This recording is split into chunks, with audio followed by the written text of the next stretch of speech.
An Undeceptions podcast.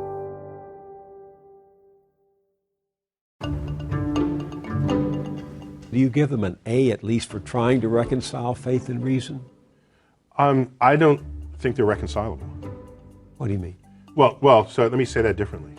All efforts that have been invested by brilliant people of the past have failed at that exercise. They just fail. And so the track record is so poor that going forward I have essentially zero confidence, near zero confidence, that there will be fruitful things to emerge from the effort to reconcile it. That's America's #1 celebrity physicist, Neil deGrasse Tyson, being interviewed by American journalist Bill Moyers. Tyson is clear. Religion has a poor record in getting along with science. In fact, it has a habit of getting in the way of science. The two ways of thought are irreconcilable. There's a lot of this out there. Back in 2009, the openly Christian Francis Collins, one of the founders of the Human Genome Project, was appointed by President Obama as the head of the National Institutes of Health in the US. It's a position that basically made him the face of American science. He received intense public criticism on account of his Christian faith. Steven Pinker from Harvard questioned the appointment on the grounds that Collins was, and I'm quoting here, an advocate of profoundly anti-scientific beliefs. P.Z. Myers, who's a biologist over at the University of Minnesota, complained, and again I'm quoting, and you can go and check out our show notes for this, "I don't want American science to be represented by a clown." Over the pond, in the UK, there was a minor furore when the decorated physicist Professor Tom McLeish published a book about science and God. McLeish was the chair of the Education Committee of the Royal Society, which is the UK's preeminent science academy. And when the book came out in 2017, Jerry Coyne, who's the professor of biology at the University of Chicago, publicly slammed McLeish, writing, "What the bloody hell is a theist doing in that position?" And apparently things are getting worse, or better, depending on your take on this, because a 2018 Barna study found that younger people, millennials and Gen Zs, are more likely to see a conflict between faith and science than Gen Xs, my mob. So the perceived conflict between science and religion would seem to be alive and well, and maybe even growing. But if you give us this hour, I'm confident my guests on the show today will convince you that the science versus religion trope is little more than a meme, a myth, a con job. It turns out that a generation of academic historians of science has explained how this meme, what they call the conflict thesis, became embedded in our culture, basically through a stunning distortion of the facts. I'm John Dickson, and this is Undeceptions.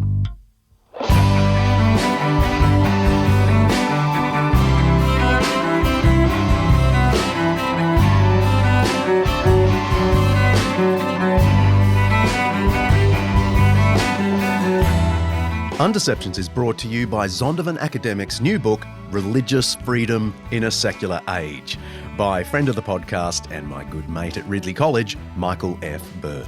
Each episode at Undeceptions, we explore some aspect of life, faith, history, science, culture, or ethics that's either much misunderstood or mostly forgotten. With the help of people who know what they're talking about, we're trying to undeceive ourselves and let the truth out.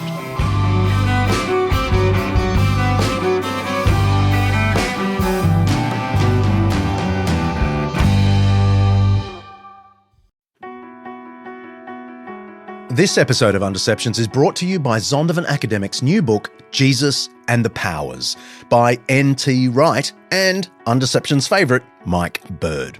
Should Christianity have anything to do with politics? I mean, you could argue that Christians have done more harm than good once they get a whiff of power. Mike Bird and N.T. Wright address this question and other questions in this magnificent overview of the political implications of the Christian faith and the Church's historical engagement with the powers and principalities.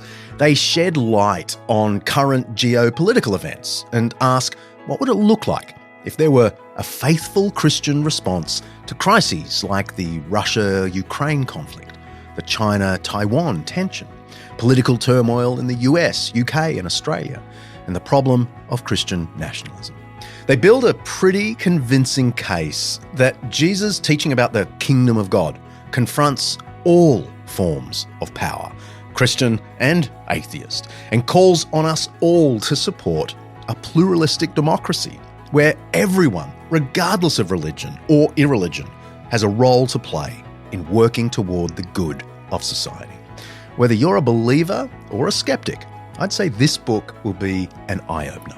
You can order Jesus and the Powers on Amazon, of course, or head to zondervanacademic.com/undeceptions to dig a little deeper and see if you really like it. That's zondervanacademic.com/undeceptions.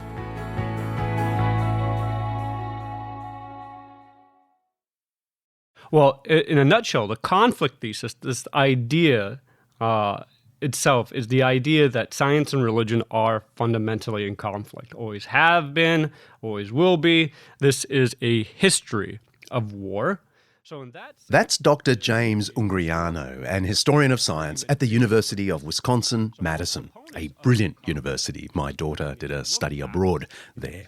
And he's also an honorary research fellow at the Institute for Advanced Studies in the Humanities at the University of Queensland in my home country.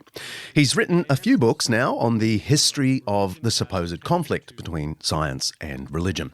But it's his latest book, Of Popes and Unicorns, Science, Christianity, and How the Conflict Thesis Fooled the World, that I'm most interested in today. He wrote it with David Hutchings, whom we'll meet in a moment. I caught up with David in York and James in Los Angeles.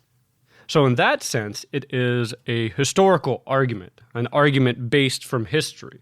So most proponents of the conflict thesis maintain if you look back in history, and particularly Christian history, but not exclusively Christian history, if you look back at every moment, every step in an advance of science or new learning, religion has attempted to oppose, oppress, deny that progress. We have notions like Christianity was responsible for the demise of ancient science, ancient Greek science, that the medieval period was an age of intellectual darkness, that Galileo was imprisoned and tortured for advancing Copernicanism, that the so-called scientific revolution of the 17th century liberated science from religion, or at least started the process, or that Christian theologians opposed Charles Darwin's theory of evolution, and so on. The list really is endless.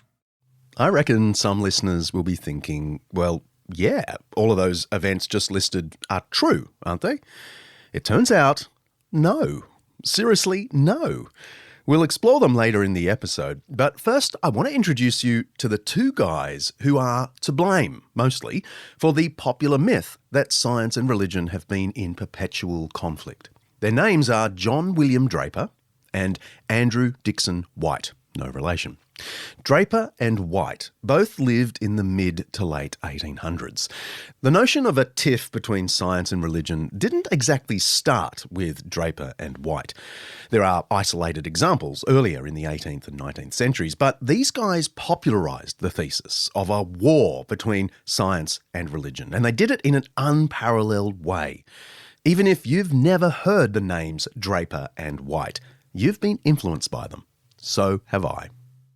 Okay, so let's dive straight into these guys. For those who have never heard the names John Draper and Andrew White, introduce them to us. Sure. So John Draper grew up in England. He's an Englishman in the early 1800s.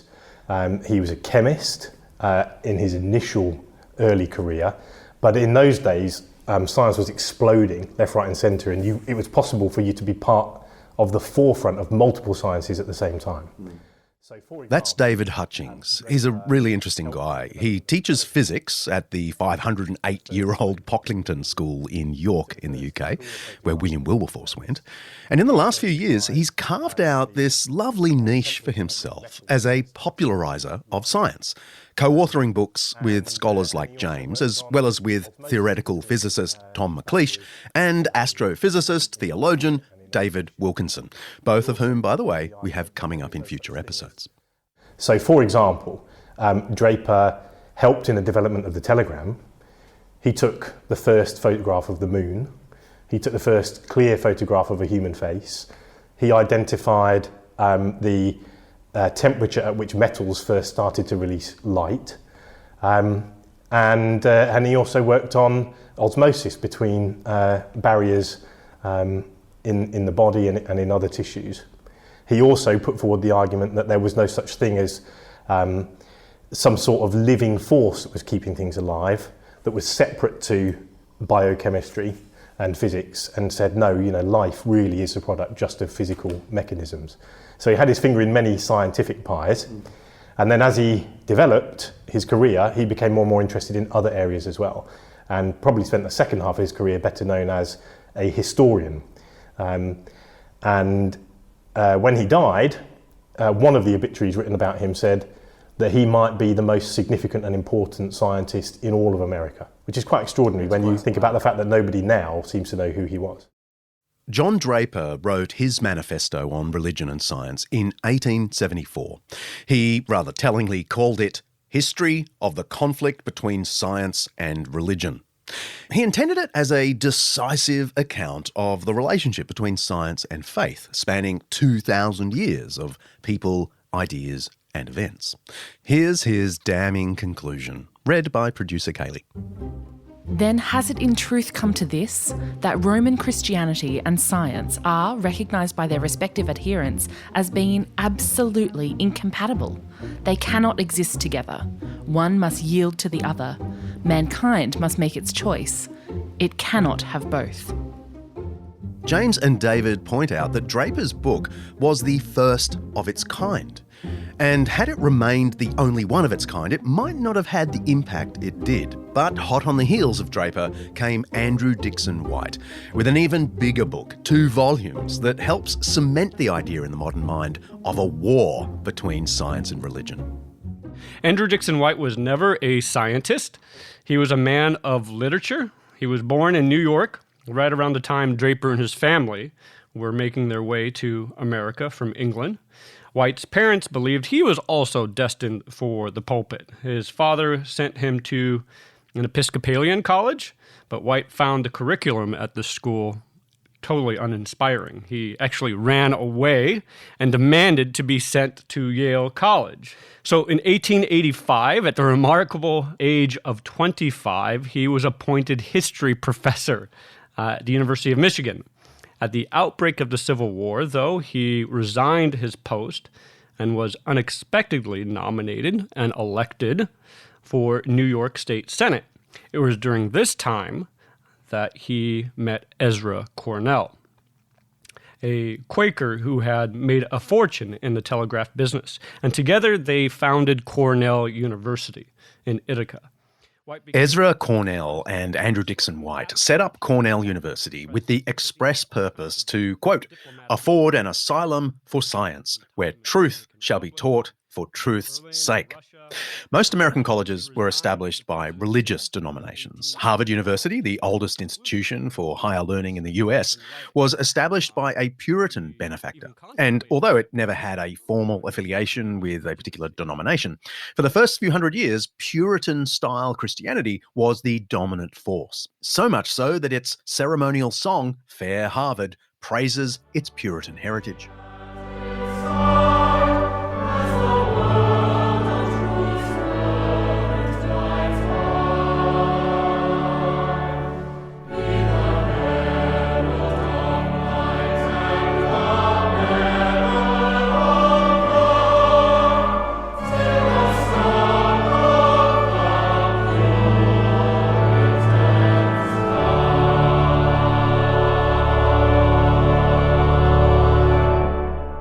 this to say, White's involvement in the creation of a university that was entirely free of so-called sectarian shackles is a sign of where his own book would take us. Well, there are some stories that go round for why he wrote this book that we think perhaps are not accurate, but they're very well known. One is it was part of the professionalisation era. So the idea being that the church had had its hold on the universities and it had had its hold on the science profession. And you couldn't really get anywhere unless you were firmly embedded in the church. And a lot of the most famous developers of science in the 1600s and 1700s were either priests or they were very closely affiliated to the church. And a reaction against that was the professionalisation reaction, to say, right, what we need to do in order to get science out of the grasp of the church and be able to do proper science, we need to be able to do it on our own terms without having to sign off the Westminster Confession or anything like that. And so if we create the idea that science is a profession and you do it full time, we can force the amateurs out. They will lose their credibility because they are not professionals. So that's one model that's put forwards. And then another is when he and Cornell first wanted to put forward Cornell University as a real prospect, that it was attacked by people, religious people, who didn't like the idea that this institution was going to be non-sectarian and would appoint professors from all creeds. And White is quite specific on this. He says this is somewhere where anybody of any persuasion can come and study or teach. And there was a backlash. People were, ministers were writing in and bishops were writing in and saying, you can't do this, this will lead people away from God. You need a proper Christian foundation. And so the idea is that White was really angry about that and wrote a reactionary piece to it. And it's true that those two things were going on, but they're not the reasons that White gives himself for writing the book. In 1869, White gave a lecture called The Battlefields of Science, painting science as the hero and religion as the villain. He named case after case in which dogma had damaged cosmology, astronomy, chemistry, anatomy, and so on. The lecture caused a sensation and was published in full as a pamphlet in New York.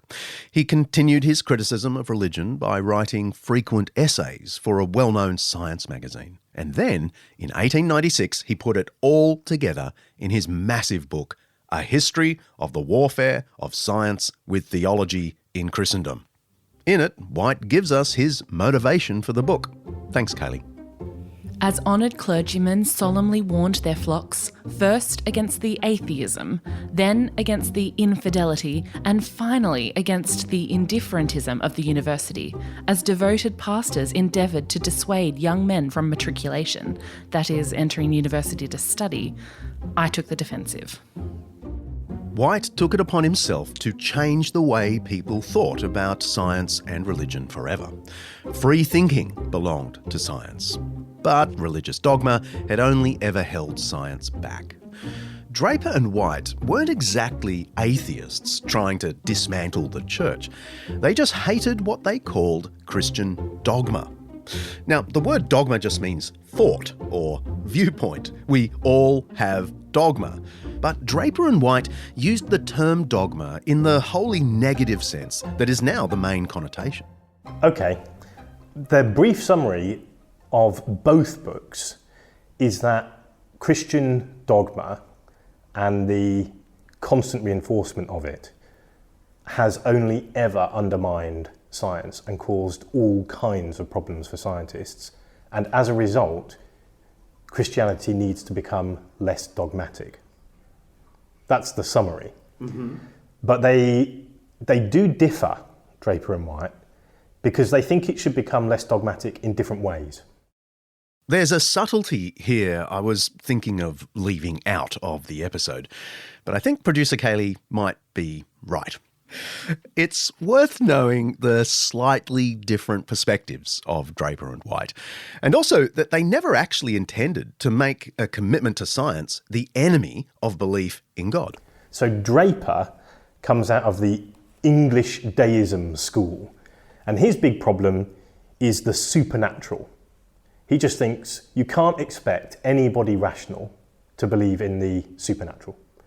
So if you really want someone to become a Christian, and you want them to be a rational, scientific Christian, you need to change Christianity and get rid of the supernatural.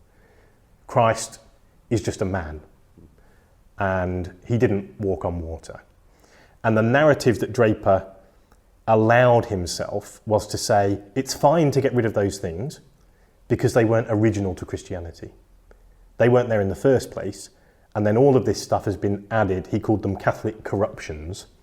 And so his claim was that he was turning the clock back to a purer Christianity before everybody got their fingers on it and turned it into something embarrassing and irrational. Frankly, a Christianity without, say, the resurrection of Jesus isn't Christianity at all. But there was quite a bit of this sort of thing going on in the 1800s, a feeling that Christianity in our enlightened age should really just be about revering a vague creator and being moral toward your neighbour. People even said that this was the original Christianity before the dastardly church got in the way. Andrew Dickson White kind of shared this outlook, but he was more on a philosophical journey, influenced by the prominent German philosopher-theologian Friedrich Schleiermacher. White wanted a religion of the heart, what we might call today spirituality. He wanted religion that was totally malleable in terms of doctrine, in terms of things actually believed. So Draper's looking backwards, and White is looking forwards, but they both decide that the way to, they need to get rid of dogma, they need to get rid of superstition. And so integral to their argument is for them to say, both of them need to say why dogma is bad. They both need a reason to say why dogma is bad. And they both pick the same reason. We can say dogma has held back science. And if we do that, we've given a really good argument for ditching all of this stuff. And I'm sorry to say there was also quite a bit of anti-Catholicism going on. For Draper especially, it was Catholicism, not Christianity in general, that was to blame for the rift between science and religion. Draper's history of the conflict was largely a condensed version of his History of the Intellectual Development of Europe, which he published about a decade earlier in 1863. And in this book, he made a crucial distinction that most historians of science have forgotten or ignored.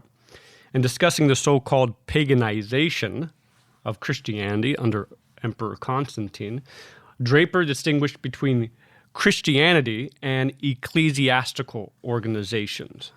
The former, he wrote, is a gift of God, that is, Christianity is a gift of God, but the latter is the product of human invention, human exigencies, and therefore open to criticism or condemnation. He argued that the paganization of Christianity had resulted in the tyranny of theology over thought, and declared that those who had known what religion was in the apostolic days might look with boundless surprise on what was now engrafted upon it and what was passing under its name, end quote. So Draper obviously is drawing his narrative, drawing his history from Protestant historians. So here's the thing to try and get our heads around. Draper thinks he's mainly calling out Catholic corruptions. But as people read his and White's works, the critiques of Catholicism begin to be applied to all forms of Christianity. Faith itself is opposed to science. Do we have a sense of how popular the books were in the time and the decades that followed? Yeah, they were hugely popular and incredibly influential. So Draper's book was written as part of a series, the International Scientific Series, and these books were bestsellers, all of them. It would have been a book that most people would have had if they were interested in the world of ideas. And then White's as well, similar sort of story, incredibly popular. So most people would have been aware of these books. The books by Draper and White hit both the Academy and the popular press, and the science versus religion meme took off. There's a deep irony here, though. Draper and White were adamant that Christianity needs to rid itself of its myths and half-truths, its dogmas, in order to be compatible with science. But in the process, they themselves told half-truths and invented more than a few myths about the conflict between religion and science. And these myths are still widely believed today. Not among historians of science, but in the general public. I think it's fair to say Draper and White gave us secular dogmas. Christianity apparently killed off Greek and Roman science and plunged Europe into the so-called Dark Ages. Christians destroyed ancient libraries and forbade the study of philosophy. They tortured and killed anyone remotely scientific. They stood unmoved in their belief that the earth was flat, denied newly discovered anaesthetic to women in labour, denied heliocentrism, evolution, an old earth, a vast universe, and on and on. All of that is simply untrue. We'll explore why after the break.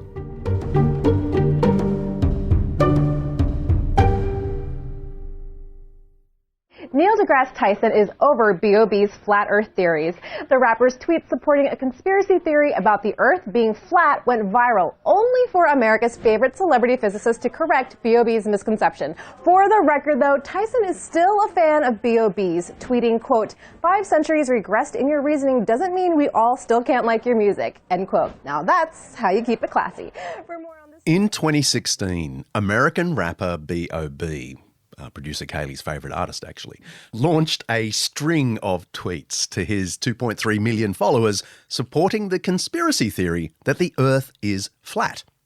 America's chief celebrity physicist, Neil deGrasse Tyson, I mentioned at the top of the show, launched an offensive with 14.3 million followers of his own. But by telling B.O.B. that he'd still listen to his music, even if his thinking was regressed by 500 years, Tyson was perpetuating a myth all of his own. Tyson is repeating the claims of one of his predecessors, Carl Sagan, the American cosmologist and astrophysicist. Sagan hosted the really popular 1980s documentary series called Cosmos, A Personal Journey, and Tyson created a follow-up to the series in 2014. Sagan called the years between AD 500 and 1500 the, quote, millennium gap, a poignant lost opportunity for the human species. That gap is also popularly known as the Dark Ages. And Neil deGrasse Tyson's tweet accusing B.O.B. of being 500 years regressed in his thinking places the rapper back in that shadowy gap. According to popular perception, people who lived in the Middle Ages all believed the Earth was flat. And that was in large part thanks to the backwards thinking of the Church, which had apparently buried the work of great Greek and Roman thinkers who knew otherwise. The argument goes something like this. In ancient Greece, the philosophers Pythagoras and Parmenides recognised that the Earth was spherical.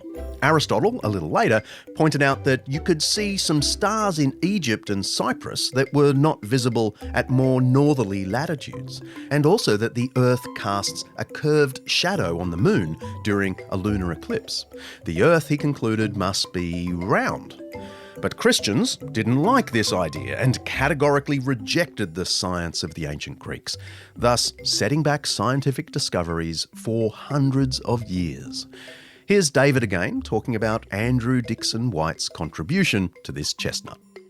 So their argument is that although the Greeks were brilliant and scientific and insightful and heroes in the intellectual world and everything that White wants in terms of people making progress, the Christian church rejected all of that and turned its back on it. And it wasn't until Columbus sailed round off to America that the church began to realise maybe it was in trouble. And he actually says in his book that it's another 200 years before they give up and admit that the world is round. So and Draper basically agrees with this as well. John Draper's book was the significantly shorter one of the two, and he puts it succinctly. Here it is. Scriptural view of the world, the Earth, a flat surface. Scientific view, the the earth a globe. Both Draper and White offer up two Christian leaders from the previous 1800 years who said the earth was flat. Two. The first was the great 4th century professor of literature and rhetoric, Lactantius. We mentioned him in the Constantine episode because, among other things, he recorded for us the Edict of Milan, in which, you might remember, Constantine enshrined freedom of religion in the empire. The other guy is Cosmas Indicopleustes, which basically means the Indian traveller or Indian navigator. He was a 6th century explorer turned monk. And he wrote a book on geography in which he rejected the spherical Earth in favour of a flat Earth. These are the guys that Draper and White lifted up as the spokesman for the Church's general commitment to a flat Earth. Lactantius says essentially that the Earth is flat, and Cosmas does too. And these people were sort of figureheads for the Church, according to Draper and White, and therefore they're representative of the fact that the Church taught that the Earth was flat. Sure. Now, what's wrong with the thesis? With the story? Yeah, what's wrong with the story? Well, the reason those two people get quoted, and they get quoted still today in any modern versions of the myth, is that they are the only two. They are the only two Christian writers that you can find who say that the Earth is flat. And they were roundly mocked by other Christians at the time of their own life and afterwards. John Philoponus really lays in on this and says these guys are, it's an embarrassment. And they had no influence. They had no influence on church thought whatsoever on this issue. It would have just seemed silly to everybody. In fact, it did seem silly. John Philoponus was a 6th century philosopher and theologian, one of Cosmas's contemporaries in Alexandria, actually. Among his many, many writings, he produced this rather pointed takedown of Cosmas about his flat earth views. You want to do this one, Kaley? If certain people, owing to the uneducated state of their soul, cannot attain to what has been said and are troubled about the way the facts are put together, silence will help them to cover up their own ignorance. And let them not tell lies about God's creation out of their own lack of experience and the slowness of their mind. Some people saying that the sun is carried by the north winds to return to the east, being hidden by very high mountains, was an ancient and foolish notion held by some which deserves the laughter befitting it. Cosmas basically is then not read again for about another 800, 900 years before he's rediscovered. And when he's rediscovered, it's as a curiosity. So the idea that he was guiding anybody's thinking on this is nuts.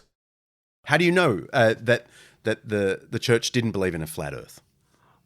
Well, you look at theologians, you look at, they were drawing from Greek natural philosophy, and they knew from the very beginning that even the Greeks understood that the world was globular, it was round. So the idea that Christianity had somehow ignored or destroyed Greek philosophy and Greek natural philosophy is a lie. Those texts were actually preserved in monasteries of the church. That's the only reason we have them. Yeah. The vast majority of classical literature that we still have is because monks, scribes, copied them down and preserved them in the monasteries, which eventually became, a lot of these monasteries, these cathedral schools, became our very first universities, like Cambridge and Oxford. So they preserved this Greek literature. There was a time where it was scarce because of war, the barbarian invasions and that destruction. But it was the monks who preserved this literature, the monks who preserved this natural classical literature.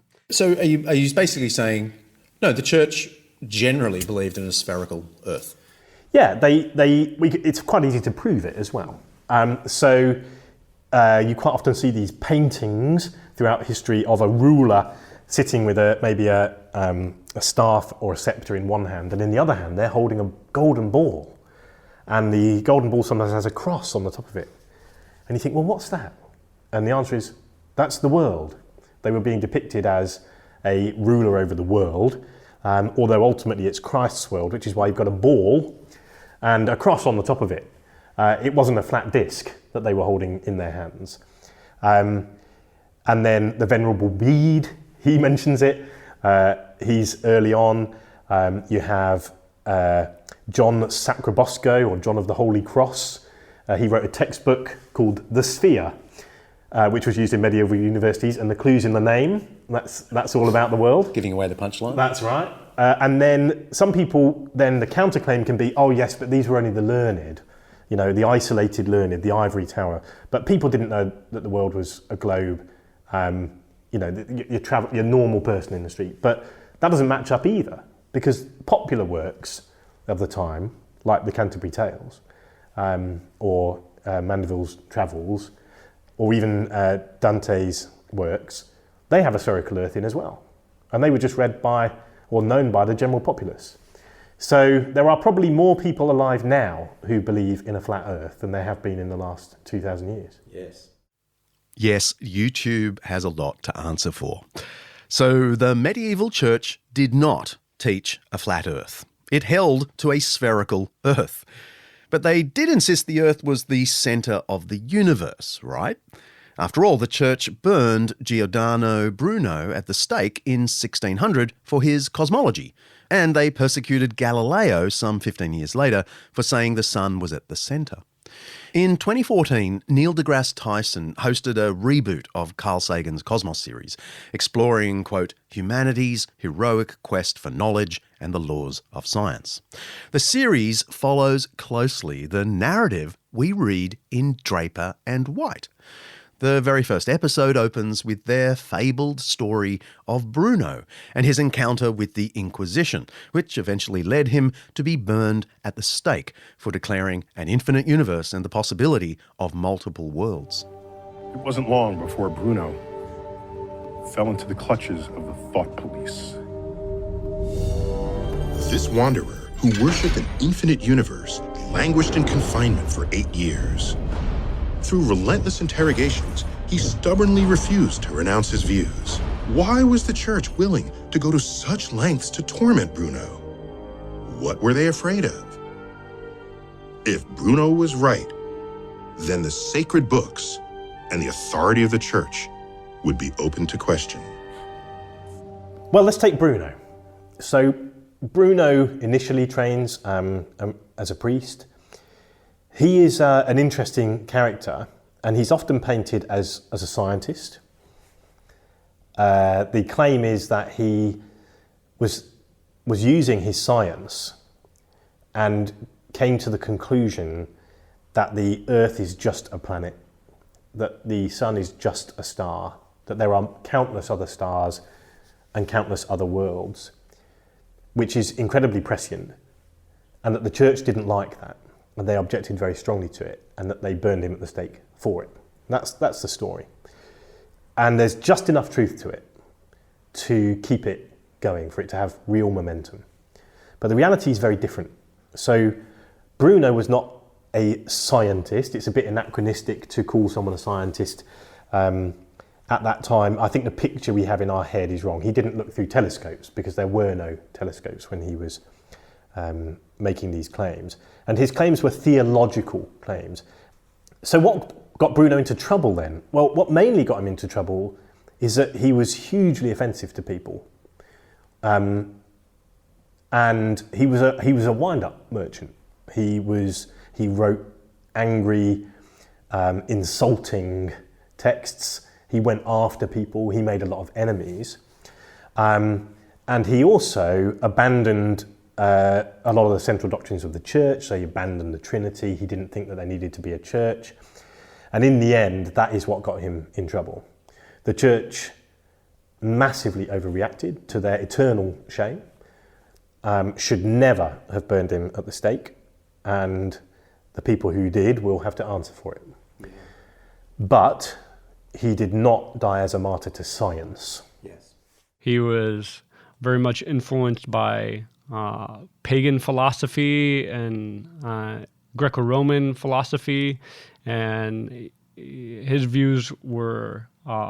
more kind of a pantheistic understanding of the natural world. We want to make clear that people understand that Bruno was persecuted and burned at the stake, not because of his scientific views, but because of his heretical views when it comes to Christianity. Okay, it's still horrible that the church killed Bruno. But the problem the church had was not his science. It's different with Galileo, though, right? He was tortured and imprisoned by the church for science. Galileo was a Copernican. He subscribed to the heliocentric views of Nicholas Copernicus, who lived a generation or two before Galileo.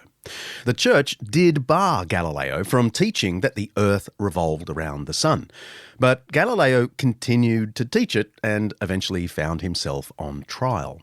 Here's how Draper puts the story in his conflict book.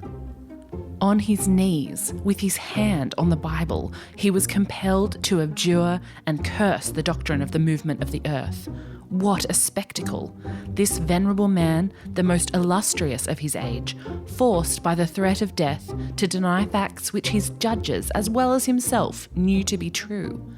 He was then committed to prison, treated with remorseless severity during the remaining 10 years of his life. So it doesn't sound great for the church here at all. Now, Galileo is even more complicated in the sense that Galileo was supported by the Roman Catholic Church for a very long time. His scientific work and achievements he was a patron. The Roman Catholic Church was a patron of Galileo for a long time.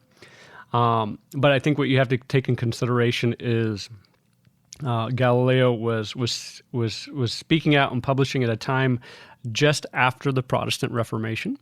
So the Roman Catholic Church was dealing with external conflict when it comes to the Protestants, but also there were many instances of reform movements within the church as well. So the papacy was under a lot of heat, and Galileo was not exactly very politically diplomatic and tactful. He ended up insulting the Pope, who supported him for a very long time. Just a quick summary of the context of Galileo's disagreements with the Pope. This is at the height of the Catholic Church's battle with Protestantism. The Reformation, when a lot of churches had broken away from papal authority, is underway in this period. So when Galileo comes out and says that he can interpret Scripture better than the Catholic Church, it's a sore point, to say the least. Now, back in 2015, I interviewed Professor Peter Harrison, who's one of James's mentors and teachers at the University of Queensland. He was also the Professor of Science and Religion at Oxford University. As an historian of science, Harrison has a particular interest in the relationship between science and religion throughout human history. And this is what he told me about the Galileo incident. So was this a science-religion controversy? In part, it was between two competing versions of science, and the church backed the wrong side. So that's one element of it. And the other element of it is that Galileo actually had religious supporters. So it wasn't a science and religion controversy. Was it typical of the Catholic Church? No. It was actually very out of keeping with the way they tended to deal with science and philosophy. And the Catholic Church gave more support to the study of astronomy from, say, the 14th to the 18th centuries than any other single institution, and probably all institutions put together. Hey, and a special thanks to my friends at the Centre for Public Christianity for that audio. The idea that Galileo was tortured and in prison, that's also false. He was not tortured. There's no evidence that he was tortured at all. And his imprisonment was palace mansions and house arrest in his Florentine villa. A bishop friend. Right. So he was even during the sort of inquisition towards Galileo, he was still put under comfortable accommodations during this house arrest. He wasn't put in a dungeon-like prison. So put on the rack and burnt and yeah. Right. It's very, very, very complicated. So you have to consider political movements at the time. You have to consider religious internal changes going on at the same time, and you have to also consider Galileo's own personality, which was at times quite arrogant. So the story is messy. So we've got to hold several things in tension with the story of Galileo. Yes, he was put on trial for advocating that the sun was the centre of the universe. That was the church being dumb. But no, he wasn't tortured, and his imprisonment was simply living at a friend's house and then his own villa, with full permission to continue his work on physics. In fact, his major treatise on motion, called Two New Sciences, was written after his trial, and it sold out immediately in papal Rome.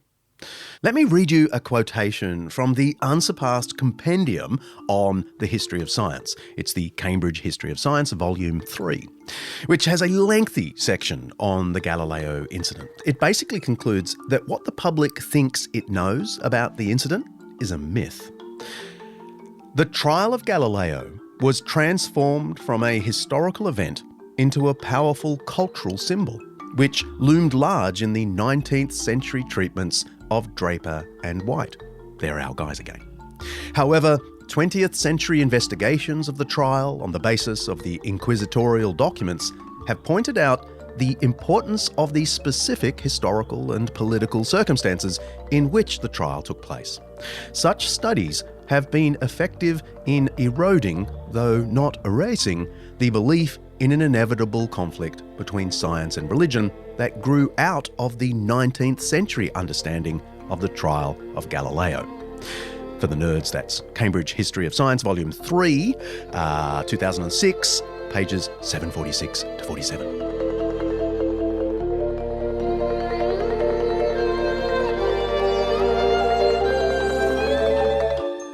About 100 years before Galileo and Bruno, in the early 16th century, the Church was accused of putting up another major barrier to scientific progress, this time in the field of medicine. Have a listen to this from Andrew White's Warfare book. Had not such men as Thomas Aquinas, Vincent of Beauvais and Albert the Great been drawn or driven from the paths of science into the dark, tortuous paths of theology, leading no whither, the world today at the end of the 19th century would have arrived at the solution of great problems and the enjoyment of great results, which will only be reached at the end of the 20th century and even in generations more remote. Diseases like typhoid fever, influenza and pulmonary consumption, scarlet fever, diphtheria, pneumonia and the grippe, which now carry off so many most precious lives, would have long since ceased to scourge the world. What a brutal passage.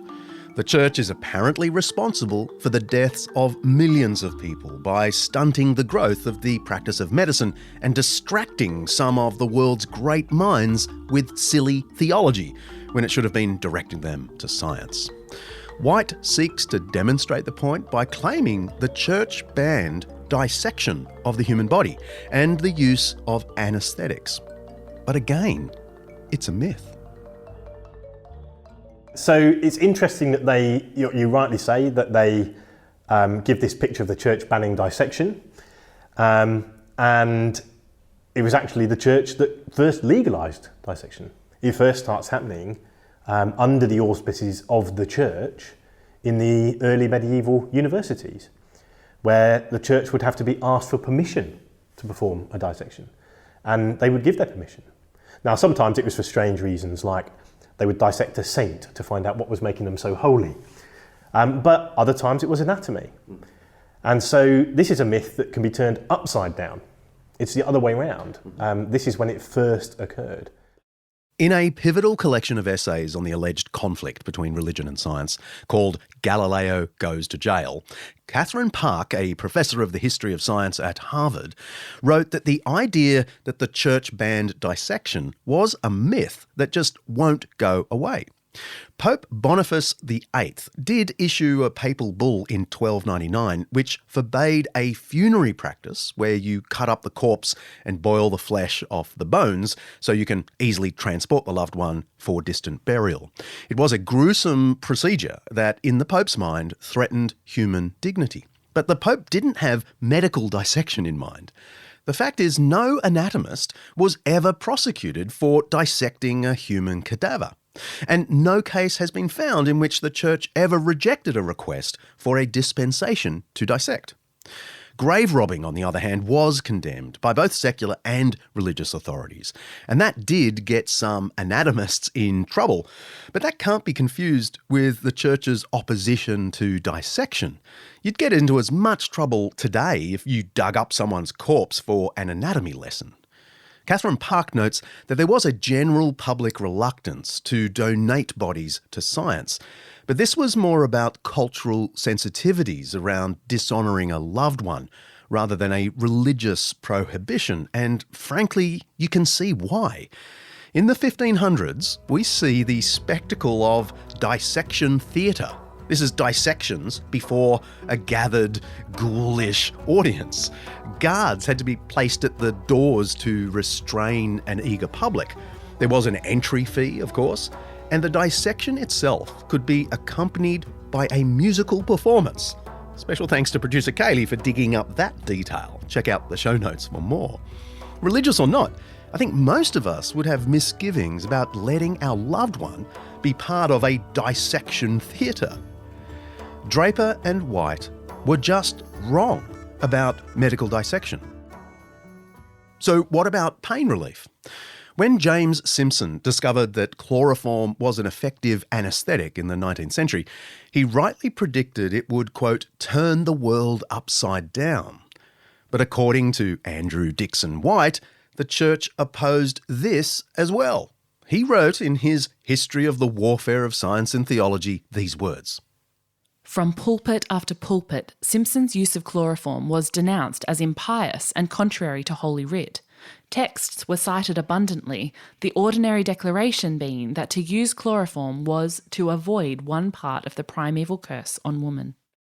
He's referring to Genesis 3, where one of the punishments on Eve for eating the forbidden fruit was, quote, I will greatly multiply your pain in childbirth. In pain you shall deliver children. Pain relief, yeah, pain relief is another one where it is true that you can find one or two sermons written saying this shouldn't be happening. God designed us to feel pain, and in particular, pregnant women, this is part of the punishment of the fall. But actually, the people who really opposed pain relief, particularly pain relief in birth, during birth, were the doctors. It was the doctors that opposed it. The church was broadly in favour of it. And the reason that doctors opposed it is they were worried that if a woman was asleep, she wouldn't be able to push properly, and that might cause damage to the baby and or to the mum, which is a valid concern when a new technology comes out. And when it was shown that this could still be done, all opposition quickly dropped away. So the gap between pain relief first being used and then just being completely accepted by everybody is a very, very short one. Simpson himself did write a pamphlet to defend chloroform against any religious opposition, but it's now widely acknowledged he did this to preempt objections, not because of any actual pushback. Overwhelmingly, Simpson received positive responses from Christian leaders. There just isn't evidence of a general Christian objection to medical anaesthetics. In their own book, James and David don't pull any punches in calling the science and religion conflict a conspiracy that fooled the world. If your head is reeling from just how much Draper and White got wrong, believe me, we are just scratching the surface. So grab James and David's book if you want a deep dive on this one. Let's press pause. I've got a 5-minute Jesus for you. No one who genuinely knows the history of the Middle Ages could suggest that the church put its head in the sand and ignored the life of the mind. But what about Jesus? It's pretty clear from the Gospels that he didn't have much time for the sophisticated legal and educational traditions of the Pharisees. His wisdom was of a very practical kind, the urgent kind. Was there then no real place in earliest Christianity for intellectual pursuits? Was it all just praxis, evangelism, staying alive? In the episode last season, Jesus Philosopher, we explored why Jesus was viewed by people in the ancient world as a kind of philosopher, a teacher who touched on all the normal topics of philosophy, metaphysics, ethics, and so on. Go check that out if you get a chance. But perhaps just as significant as the general impression Jesus left that he was some kind of philosopher is the way he put at the centre of the spiritual life the love of God with our whole being, including the mind. Quoting the Old Testament, Jesus said that the greatest commandment of all was, quote, "Love the Lord your God with all your heart and with all your soul and with all your mind and with all your strength." The love of God, in other words, is not only a thing of the heart, a thing of the soul. It's not just about striving with our moral and practical strength. We are explicitly urged to love God ex holes tes dianoia su, with the whole of your mind. What else could this mean than that loving God involves never bypassing the mind, not downplaying its significance in a kind of anti-intellectualism, but instead employing our minds to know God and His world. Someone who doesn't think deeply about the world, about relationships, about the way to live, about fundamental reality, about the nature of God Himself, isn't loving God with their whole mind. The impact of this on the first Christian communities was instantaneous. Our earliest writings after Jesus are the letters of the Apostle Paul, some of which are dated to within just 20 years of Jesus. And years ago, the eminent Roman historian Edwin Judge wrote a couple of papers outlining why, on the basis of the letters of Paul, he thought people outside the church in those first few decades will have understood the church not as a religious club or a ritual cult, but as a school with teachers and a set curriculum. And it's a point that's been underlined in a really detailed way by a local Australian New Testament scholar named Claire Smith. Her published doctorate outlines the surprising prevalence of formal teaching and learning vocabulary across Paul's early letters, like 1 Corinthians, and his later ones, like the pastoral epistles, 1 and 2 Timothy and so on. And in the next century, this intellectual tradition only grows. It's a little-known fact that the church of the 2nd and 3rd centuries required converts to do over 100 hours of classes on the Christian faith over a 3-year period. We also know of a shortcut. There was a 126-hour program in Jerusalem over 7 weeks of intense teaching and learning. And we have some of the lectures from this program composed by Bishop Cyril of Jerusalem. And honestly, the intellectual content is astonishing. This loving God with all your mind never stopped in the church of late antiquity and in the early Middle Ages. Contrary to popular perception, Christian clergy and monks studied and copied a vast array of both Christian theological texts and ancient Greek and Roman literary and philosophical texts. So by the 700s, which are meant to be the Dark Ages, the great intellectual and church deacon named Alcuin of York designed a program of study that traversed grammar, rhetoric, astronomy, arithmetic, philosophy of music, and so on. And under his guidance, Europe experienced an explosion of schools that far eclipsed the educational programs of the Roman Empire. His schools were the ancestors of the European universities. And anyone who takes the time to read his letters, we have over 100 of them, will discover that he did all of this in Christ's name. He was convinced that these so-called liberal arts were tools by which we can comprehend God's world. The more you discover about literature or astronomy, he said, the more you were participating in the wisdom of the Creator. You were loving God with all your mind.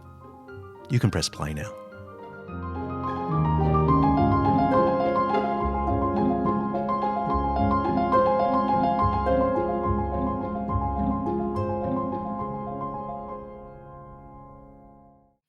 Some of what philosopher-theologians were doing in the Middle Ages, before the scientific revolution, is mind-bendingly brilliant.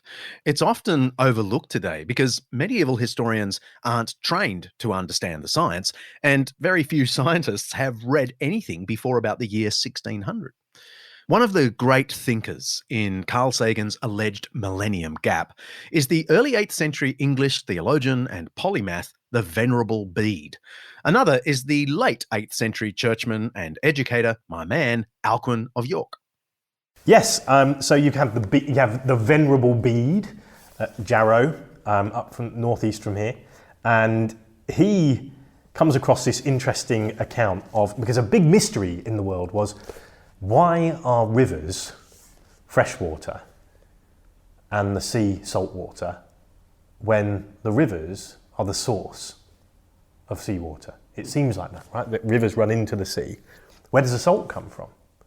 And the classicists had thought about this too, and they wondered whether there were underground tunnels and channels for water, where there was some sort of cycle, and deep underneath you have fresh water returning from the sea to the rivers and so on. And of course, that's not a completely bonkers idea by any stretch of imagination.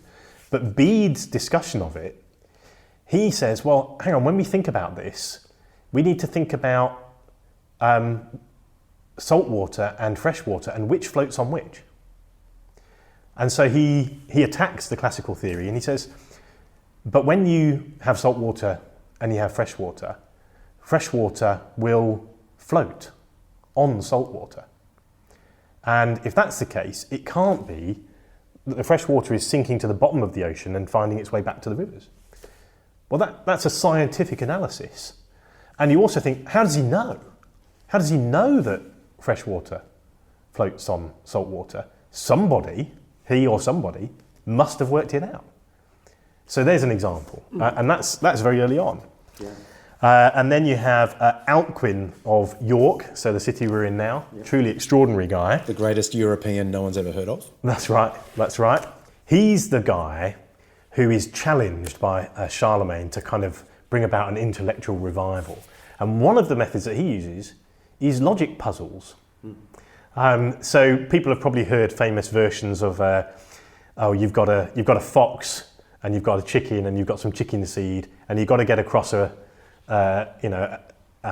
body of water with a boat, but you can only put in 2 things at a time. That's Alcuin.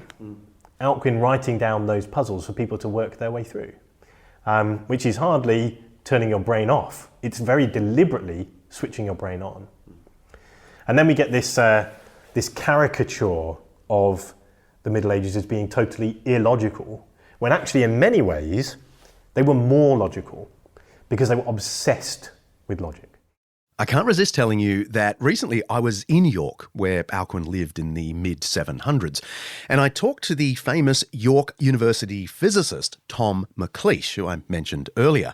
I can't wait for you to hear that interview, all about scientific imagination.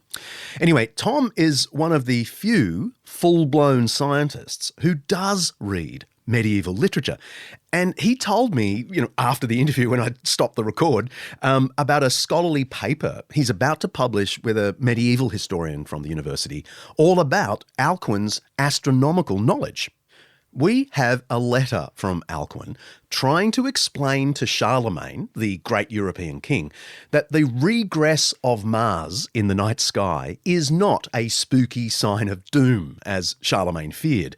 It's an entirely predictable pattern of celestial movement, perfectly in line with the orderly mind of the Creator, said Alcuin.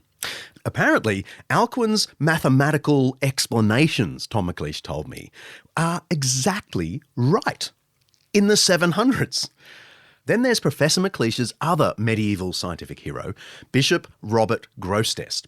Getting back to this episode, James and David also write about Bishop Grosseteste. So Grosseteste, who is Bishop of Lincoln, he's wondering, well, where did matter come from? And one day he's looking at light coming in through a window, and he thinks, well, when the light comes in through a window, it expands to fill the room. And so he theorizes that the universe may have begun just as light, and only as light. And that That's what gave it its ability to expand from a single point. And that then the light somehow condenses into solid matter. And he's saying this in 13th century. In the 13th century. And it is, I mean, it's a bit naughty to say he's anticipating the Big Bang Theory, but he is exhibiting scientific theory and scientific thinking. And this is happening all the time. The more you look into this topic, the more you realise that John Draper and Andrew Dickson White pulled off perhaps the greatest intellectual slander in Western history. And we've all fallen for it. Actually, we haven't all fallen for it. Professional historians of science have entirely abandoned the story that religion is at war with science. They study Draper and White now only as an interesting example of scientific propaganda. So I ended my interviews with David and James with the obvious question. Final question, mate. Do you think good history of science will ever overcome the conflict thesis? Wow. No. Not en masse. It already has in the academy. So you will not find any historian of science who advocates the conflict thesis. And it already has, to a certain extent, even in the world of science. Professor Elaine Howard-Eklund has done a study on this. She's interviewed thousands of scientists and found that somewhere around 70% of practicing scientists say that there is no conflict between science and religion. And in the end, the conflict thesis is very convenient. I'm a teacher, and students have already picked up the idea of God versus science without being able to give any examples. It's already there. Because it's a convenient storyline to exist in the world in general. I was at so I'm also an elder at our church, and I was running a Bible study and prayer group one night, and there was a visitor, and afterwards I got chatting to him and said, are you a Christian? He said, no, I've been invited by a friend. And I said, do you believe in God? And he said, no, I believe in science. But this guy was not a scientist, and he didn't know any science. But what he was able to do by using that language is give a legitimacy to his unbelief in God. It gave him a reason to say, I don't have to think about this any further. And so that's why I don't think it's ever going to go away. Historians of science have been debunking so-called conflict between religion and science for at least a century now, since the 1920s. But it just hasn't trickled down. It's difficult. Again, it's difficult because it's not this engaging black and white simple narrative that we as human beings are naturally attuned to. This kind of messiness of history is not everybody's cup of tea. But we're working on that. We're working on trying to popularize this more complex view of the interaction between science and religion. I think, honestly, that the best way to do it is to tell these stories of individual Christian thinkers who embraced the natural world.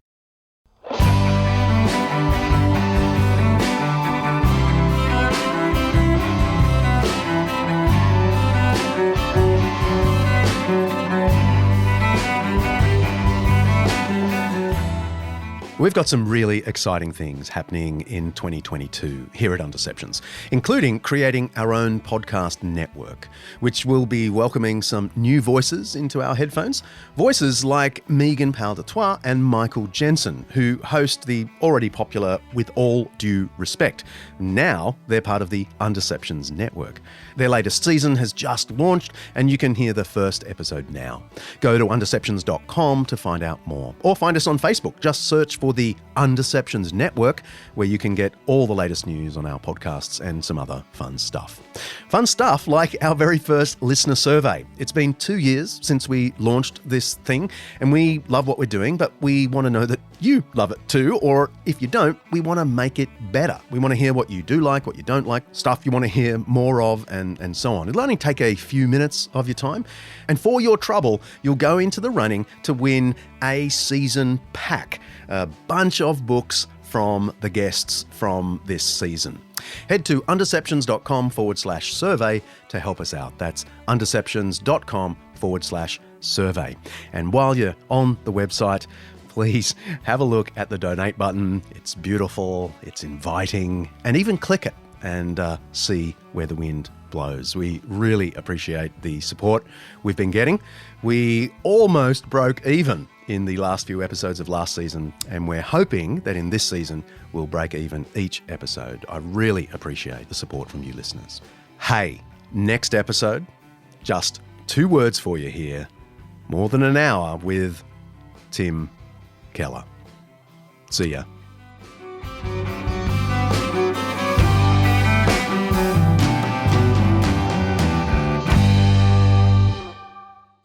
Undeceptions is hosted by me, John Dickson, produced by Kaley, Payne, and directed by Professor Mark Hadley. Editing by Richard Hamwi. Undeceptions is the flagship podcast of Undeceptions.com, letting the truth out.